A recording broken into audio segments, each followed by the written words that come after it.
Wangapi wanaamini anaweza akatembea bila mikongoto? Yesu yuko hapa, anataka afanye miujiza.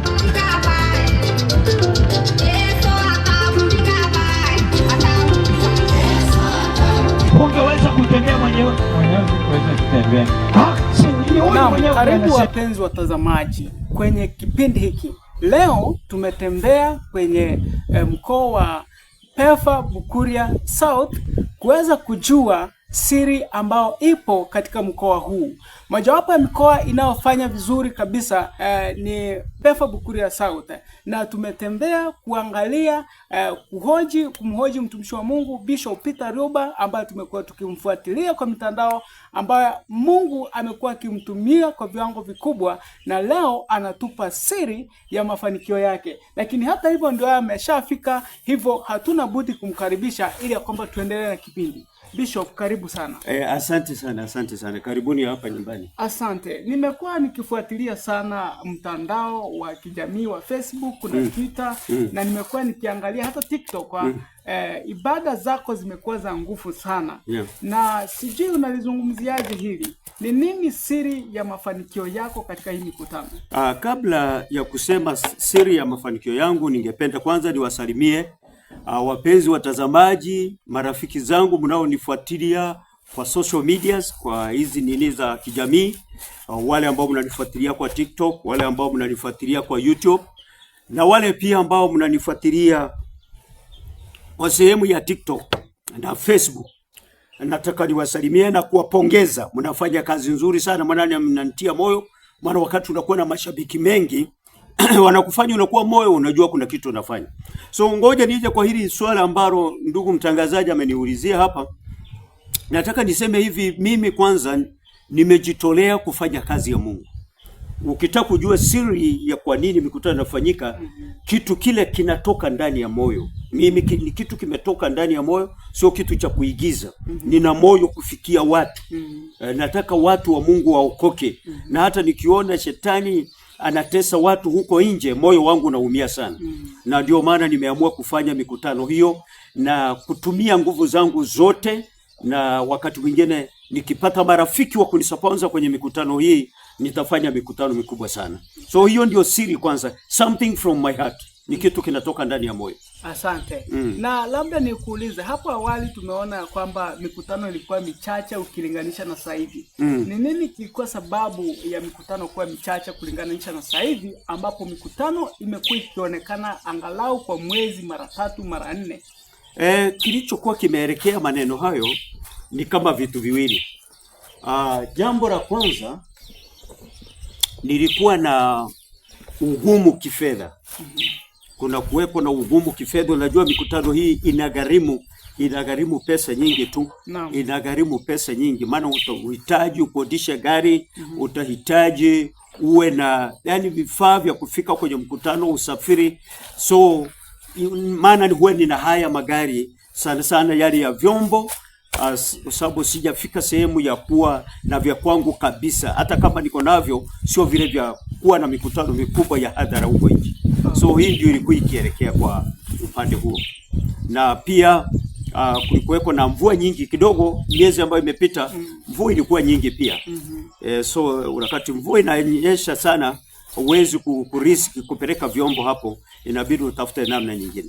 Naam, asante kwa hilo, na ningependa tu kukuuliza mipango ambao uko nayo kwa mikutano ambao tuko nayo mbele. Mipango ambayo niko nayo ni kwamba nimejitayarisha, na pia nimepanga timu yangu ambayo niko nayo ya mikutano ya hadhara, kwa sababu ninafanya mikutano aina mbili.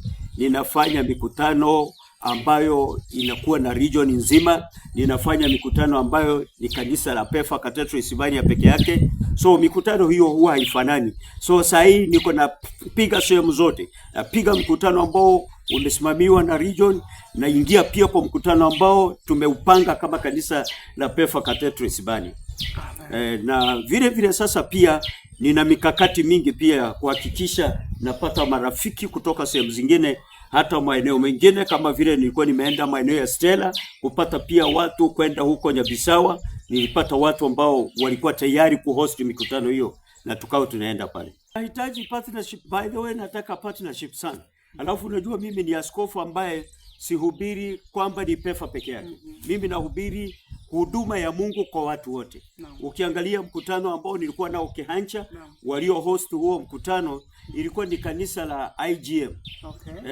So wali host huo mkutano rafiki yangu Pastor Nyansiri pamoja na mke wake Mary wali host huo mkutano, si wa PEFA. Lakini tulifanya mkutano mkubwa sana. Pia kuna mkutano nilifanya huko chini sehemu za karibia Kihancha chini huko sehemu za Namba huko. Kuna mtumishi wa Mungu ambaye anaitwa Reverend Murara. Ndio alini host, yuko kwa kanisa lingine inaitwa Jesus Recreation Center. Si kwa hatuwezi tukasema ni mpefa, lakini ni mtumishi ambaye ana moyo wa Mungu na mimi nikawa na moyo wa Mungu tufanye kazi naye. Naam, na labda kuna swali mtu anaweza akajiuliza. Tumekuwa tukiona Roho wa Mungu akikutumia kwa namna ya ajabu kwa mikutano. Kuna mtu anaweza akajiuliza, labda wale watu ambao wanapona, labda kuna vitu huwa mambo umeongea kabla, ama ni vile ambavyo yanaonekana kwa mtandao ndio yako hivyo, ama labda kwa yule ambaye anatashwishi kuhusu utendakazi ambao unaonekana katika mikutano ambao unakuwa na. Uzuri ni kwamba kwa mfano mkutano ambao juzi nilitoka sehemu za mmoja inaitwa Motemurabu. Ni mkutano ambaye tulienda na watu wakao wamekuja kwa mkutano. Unajua wale ambao wanapangiwa watu wamefika sehemu kwa kweli wakaanza kuharibu huduma wakidanganya kwamba ni Mungu anawatumia, lakini mimi ni kitu nimeona Mungu akifanya. Watu kama wale uzuri ni kwamba ni kama yule mtu ambaye alikuwa anatembelea mikongojo, Mungu akamponya akatupa hiyo mikongojo akatembea mwenyewe. Uzuri ni kwamba ni mwenyeji wa sehemu ile. Aponya huyo ndugu. Wangapo wanaamini anaweza akatembea bila mikongojo? Yesu yuko hapa, anataka afanye miujiza. In the name of Jesus. Roho za mashetani, toka!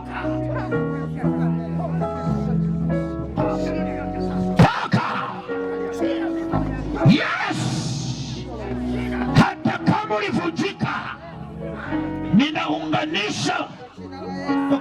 ninaunganisha mifupa yako, ninaunganisha kila kitu kilichokuwa kimeharibika. In the name of Jesus. In the name of Jesus. In the name of Jesus. Sio tena Uislamu. Acha sasa mwenyeji wa sehemu. Mtu kama yule ambaye Mungu aliponya hapa wakati kwa nafanya mkutano wa junction ya Kihancha hapo, alafu mtu akapona aliyekuwa mwendazimu. Uzuri ni kwamba si hata mkazi wa hapa, ni mwendazimu aliyekuwa ametoka maeneo ya uko Tarime. Lakini Mungu akamponya, na uzuri ni kwamba hapa Hispania watu wengi walikuwa wanamjua, maana alikuwa narara pale. Hata wengine aliyekuwa naomba chakula, hata dada moja alikuja akasema kwangu ndiye alikuwa anakuja naomba lunch. Na walimjua vile sana, alikuwa narara pale kwa mitaro. Na vile Mungu alimponya, alafu akakaa hapa muda kiasi, watu wakamjua, akaishi kwa mwalimu mmoja anaitwa Mwalimu Ben. Si kwamba tulikuwa tumepanga na yeye, na hata vile alisaidiwa na washirika wa Hispania manguo na marafiki ambao walikuwa pale karibu. Si kwamba hata huyo Reverend Murara siku hiyo alikuwa amekuja mkutano, yeye ndiye alinunua jacket ya kwanza. Sasa ingekuwa ni mtu amekuwa amepangiwa, watu hawangekuwa wamemuona, watu hawangekuwa wameshuhudia vile alikuwa analala kwa mashimo hapo, na vile alikuwa naomba chakula hapo, na vile alikuwa mwendazimu siku nyingi. Na ni kitu ambacho mimi sipendi kuigiza. Kama Mungu hawezi kuitetea kazi yake, basi hakuna haja ya kuigiza. Kwa sababu unatafuta umaarufu wa nini? Mimi Yesu afanye kazi, mambo ya umaarufu ni yeye apokee utukufu. Kwa kumalizia, labda niulize ni nani ambaye ni financial mkuu katika hii mkutano ambao umekuwa ukifanya? Mikutano hii haina mtu kwamba kuna labda mzungu ama labda tajiri fulani. Hii mikutano ni watu wanajitolea. Washirika wa kanisa langu kwanza ni watu wanapenda hiyo huduma. Washirika wa kanisa la Hispania napata watu 3, 4, 5 hapo wamesema ngoja tuweke mafuta, huyu anajitolea, tafanya hivi. Lakini bado hiyo inamaanisha kwamba hii huduma Mungu anaweza akakuinua, lakini watu wa kusimama na wewe wakosekana. na hiyo ndio challenge ambayo niko nayo. Na ndio maana unaona siri ya wazungu. Wazungu mtu akiinuliwa, kuna watu wanasimama pamoja na yeye, wanatoka wanamsaidia katika kuhubiri, wengine wanakodisha vyombo, na mimi najua, nina imani kubwa kwamba hapo ndipo naelekea. Maana mikutano ambayo ninafanya ni mikubwa sana. Maana mkutano kama huu ambao tulikuwa nao Nyabikongori, watu waliona hata kwa Facebook.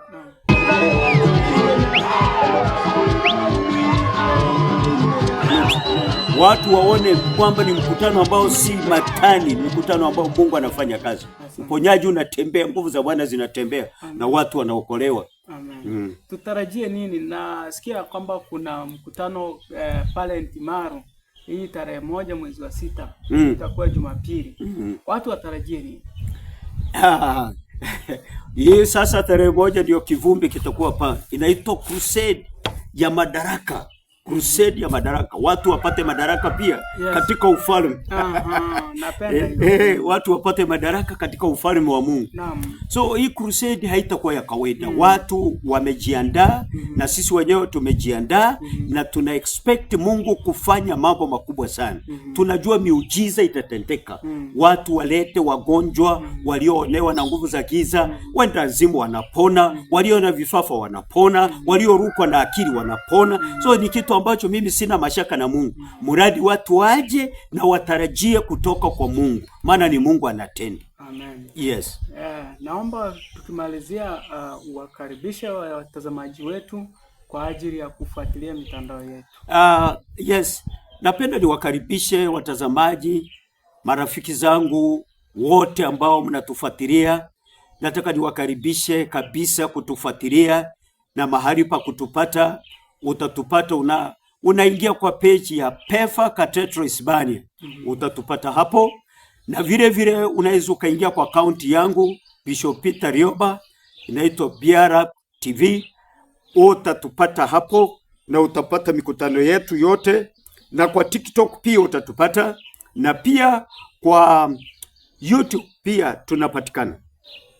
Na vile vile kwa wale ambao wangependa hata Mungu kuwasaidia, kama wiki hii nilikuwa ninaomba na dada moja jana Jumapili, kuna dada alitoka na akaja kufanya ibada, alitoka huko Nyamira. Yani waliamuka saa 10, saa 1 iliwapata wakiwa Hispania. Na nilipomuombea, ni mapepo yalikuwa juu yake, na Mungu alimponya. Mungu alimfungua kabisa, akawa mzima. Na hiyo roho alikuwa binti mdogo sana, lakini alikuwa ametoka mimba 3. Hakuna mtoto. Yani akishika mimba tu inaenda. Akishika tu mimba inatoka. Akishika tu mimba 3. Lakini sasa jana Mungu alimfungua. Kumbe ni mapepo yalikuwa ndani yake. Kwa hivyo wale ambao kuna wengine pengine watataka kusali na sisi, unakuja tu mpaka Hispania, hapa kwa junction ya Kihanja. Hapo ukisimama hapo kwa junction, kwa hii njia ya kwenda Kihanja hivi, utaona hapo pikipiki zinasimama. Utaona signboard imeandikwa PEFA Cathedral Hispania. Nyuma yake hivi hapo ndio kanisa iko, na iko nyuma ya hospitali ya BNM. Nyuma yake ama gorofa iko hapo inaitwa Malaika. Nyuma yake hapo ndio kanisa iko, na watu wanakuja pale na Mungu anawatendea. Jumatano huwa ninakuwa ofisini, na watu wale walio na mahitaji mbalimbali nakutana nao kwa mashauri na pia kwa maombezi. Na nikimalizia, ninaweza nikakuachia neno la Mungu kwa ufupi kama dakika 1 hivi, neno la kukusaidia.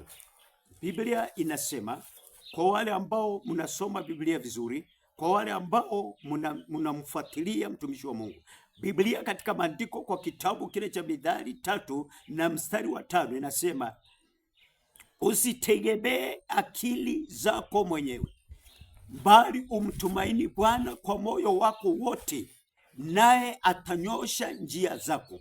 Wakati umeweka mawazo yako kwa Mungu na ukatoa kutegemea wanadamu, ukatoa kutegemea fahamu zako, ukaachia kabisa moyo wako kwa Bwana, Mungu ni mwaminifu na Mungu atanyosha njia zako. Sikiliza vile alisema, na yeye atanyosha njia zako. Njia zako za utafutaji, njia zako za biashara, njia zako za kazi. Wakati unamtegemea Mungu, ananyosha njia zako.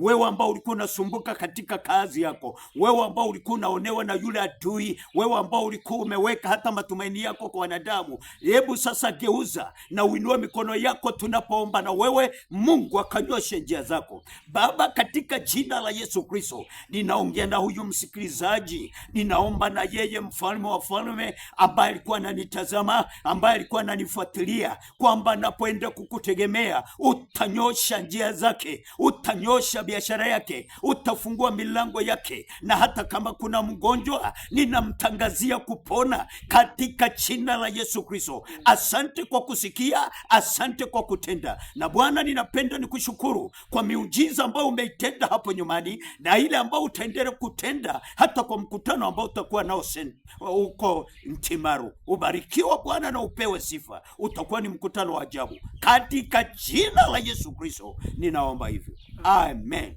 Na Mungu awabariki watazamaji na wafuatiliaji ambao mnamfuatilia Askofu Peter Rioba wa Isibania Pefa Cathedral. Amen. Amen.